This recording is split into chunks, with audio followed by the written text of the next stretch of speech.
All right, let's talk about something truly wild. Imagine a master thief breaking into a bank vault, stealing millions, and then perfectly rebuilding the vault door on the way out. So for days, nobody even knows a crime happened. Well, that's basically what a team of cybercriminals did to millions of developers using a tiny, trusted piece of software called Axios. Today, we're going to break down the anatomy of this absolutely brilliant and frankly terrifying supply chain attack. So to really get why this was such a potential catastrophe, you have to understand this number, 100 million.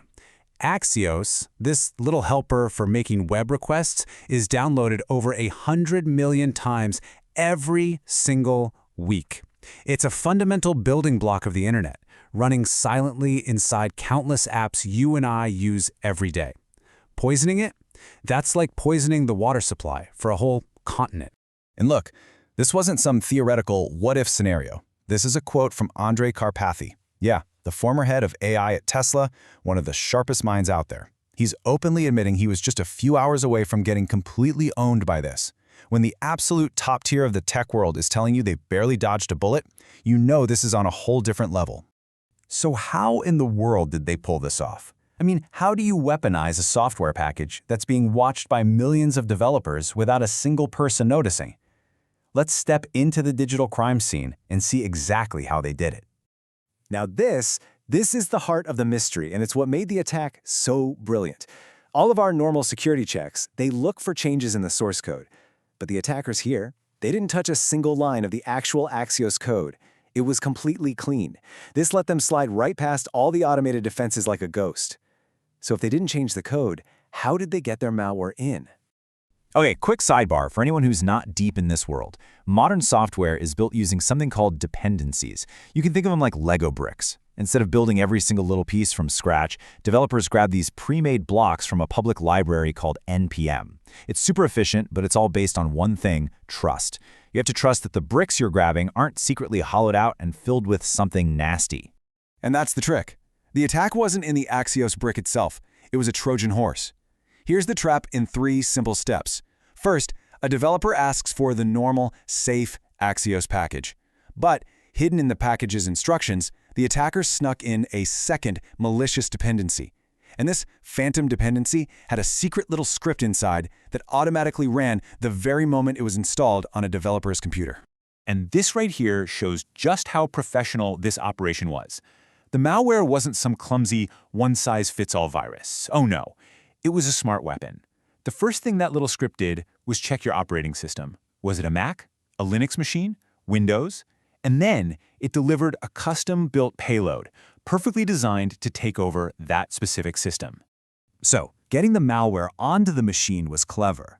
But this next part, this is what elevates the attack from a simple hack to a true work of digital espionage. Let's look at how these guys pulled off the perfect getaway. On the left, you're looking at this smoking gun. This tiny little post-install command right here is what kicked off the entire attack. But, and this is the amazing part, as soon as it ran, the malware did something incredible. It deleted that file and replaced it with the completely harmless documentation file you see on the right. Think about that for a second. It's like a self-cleaning crime scene. The malware literally erased its own footprints. So if a developer got suspicious later on and decided to go looking through their files, they'd find nothing. Absolutely nothing out of the ordinary. The evidence of the break-in was already gone. I mean, it's the ultimate anti-forensics move. And it poses a terrifying question for the entire security community, right? How are you supposed to investigate a crime scene when the criminals have it set up to automatically wipe itself clean? So with the trail going cold almost instantly, how was this ever even discovered? Well, this is where the digital forensics folks get to be the heroes. Let's dive into the investigation and see how they unmask these ghosts in the machine. Turns out, even with that cleanup trick, a few digital breadcrumbs were left behind, and that was all the researchers at Mandiant and Google Cloud needed. They connected the malware to a known family called WaveShaper v2, which pointed them directly to a threat group they track as UNC1069, a financially motivated, state-sponsored cyber team with known links to North Korea. And that profile tells us exactly what their motive was. This wasn't about shutting down websites or causing random chaos. This was a targeted heist. They were hunting for the keys to the kingdom, valuable corporate credentials, Things like AWS keys and secret API tokens that developers very often store right on their computers. So we know who did it, and we know how they did it. But probably the most important question is, why was it so devastatingly effective? And the answer is kind of a hard truth about a fundamental flaw in how we all tend to build software. The problem wasn't just this one poison package. The real vulnerability, the architectural flaw that this whole attack exploited, is a super common industry practice. We routinely store our most sensitive secrets, passwords, API keys, access tokens, in plain text files, right there on the same machines we use to write code. And that's really the core lesson here. The danger isn't just that Axios got hacked. The much bigger danger is that we've started treating developer machines like they're Fort Knox.